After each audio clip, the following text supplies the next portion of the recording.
L'Évangile de Matthieu, chapitre 21.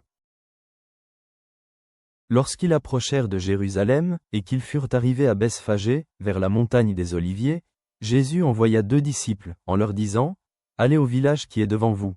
Vous trouverez aussitôt une ânesse attachée et un ânon avec elle. Détachez-les et amenez-les-moi. Si quelqu'un vous dit quelque chose, vous répondrez, « Le Seigneur en a besoin. » Et à l'instant il les laissera aller. Or, ceci arriva afin que s'accomplisse ce qui avait été annoncé par le prophète. Dites à la fille de Siton, « Voici, ton roi vient à toi, plein de douceur, et monté sur un âne, sur un ânon, le petit d'une ânesse. » Les disciples allèrent, et firent ce que Jésus leur avait ordonné. Ils amenèrent l'ânesse et l'ânon, mirent sur eux leurs vêtements, et le firent asseoir dessus. La plupart des gens de la foule étendirent leurs vêtements sur le chemin. D'autres coupèrent des branches d'arbres et en jonchèrent la route. Ceux qui précédaient et ceux qui suivaient Jésus criaient, « Hosanna au fils de David, béni soit celui qui vient au nom du Seigneur, Hosanna dans les lieux très hauts. » Lorsqu'il entra dans Jérusalem, toute la ville fut émue, et l'on disait, « Qui est celui-ci » La foule répondait, « C'est Jésus, le prophète, de Nazareth en Galilée. » Jésus entra dans le temple de Dieu. Il chassa tous ceux qui vendaient et qui achetaient dans le temple. Il renversa les tables des changeurs et les sièges des vendeurs de pigeons.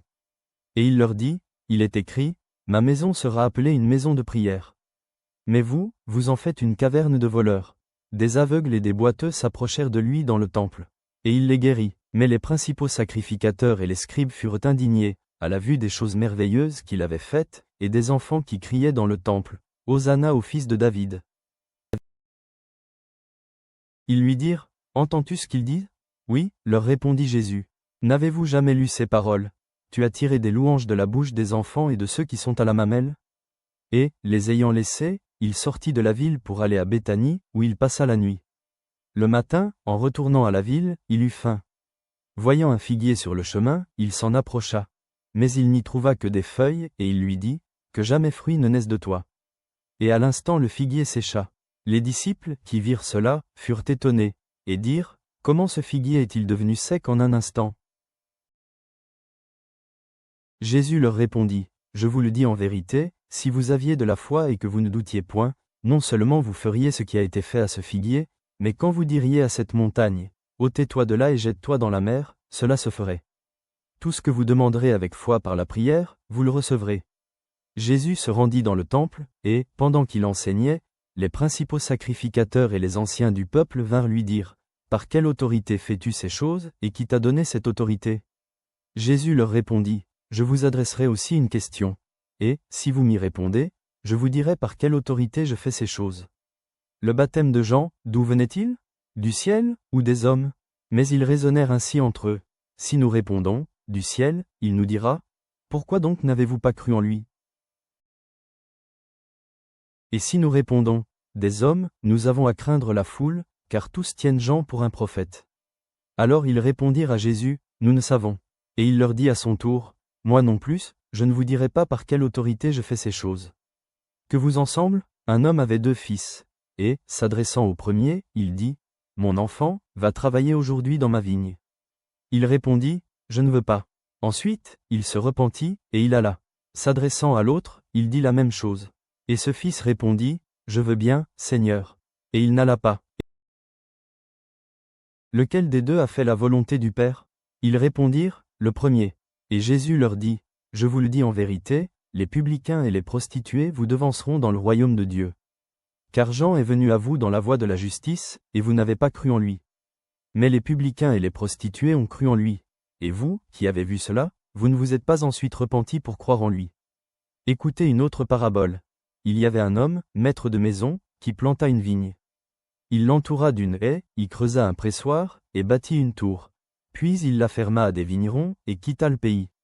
Lorsque le temps de la récolte fut arrivé, il envoya ses serviteurs vers les vignerons, pour recevoir le produit de sa vigne. Les vignerons, s'étant saisis de ses serviteurs, battirent l'un, tuèrent l'autre, et lapidèrent le troisième. Il envoya encore d'autres serviteurs, en plus grand nombre que les premiers, et les vignerons les traitèrent de la même manière. Enfin, il envoya vers eux son fils, en disant, « Ils auront du respect pour mon fils. » Mais, quand les vignerons virent le fils, ils dirent entre eux, « Voici l'héritier, venez, tuons-le, et emparons-nous de son héritage. Et ils se saisirent de lui, le jetèrent hors de la vigne, et le tuèrent. Maintenant, lorsque le maître de la vigne viendra, que fera-t-il à ces vignerons?